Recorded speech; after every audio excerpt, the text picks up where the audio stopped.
5वां अध्याय श्लोक संख्या 17। श्री भगवान कहते हैं,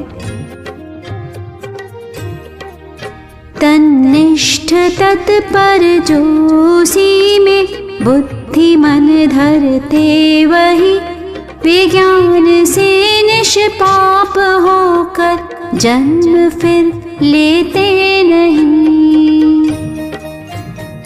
भगवान कृष्ण कहते हैं, हे अर्जुन, जिन मनुष्यों की बुद्धि, मन और निष्ठा उस सच्चिदानंद परमात्मा में स्थिर हो जाती है, वे ज्ञान के द्वारा अपने पापों को नष्ट करके परम गति को प्राप्त कर लेते हैं।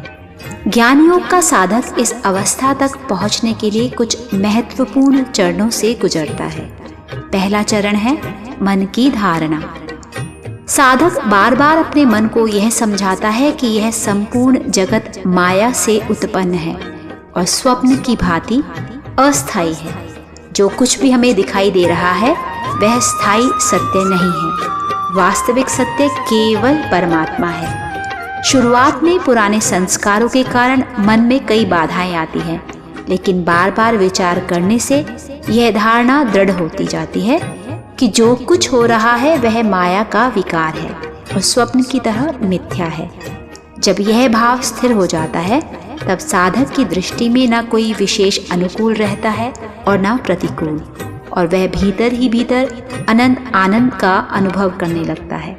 दूसरा चरण है बुद्धि का निश्चय।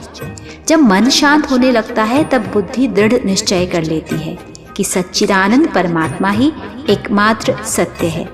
ध्यान करते करते साधक की बुद्धि भी उसी परमात्मा में लीन होने लगती है और धीरे धीरे परमात्मा का स्वरूप उसके भीतर प्रकाश की भांति अनुभव होने लगता है। तीसरा चरण है निष्ठा का स्थिर होना।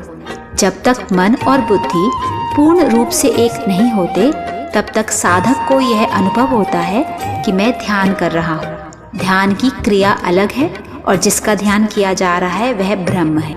लेकिन जब ध्यान की अवस्था गहरी हो जाती है तो यह तीनों भेद समाप्त हो जाते हैं और मन तथा बुद्धि परमात्मा में लीन हो जाते हैं। तब साधक का संपूर्ण अस्तित्व ध्यानमय हो जाता है। अंतिम अवस्था है पूर्ण आश्रय।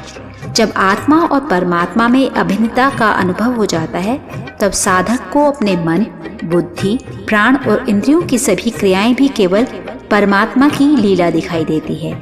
इस अवस्था में ज्ञान के प्रकाश से उसके सभी कर्म नष्ट हो जाते हैं और कर्मों का बंधन समाप्त हो जाता है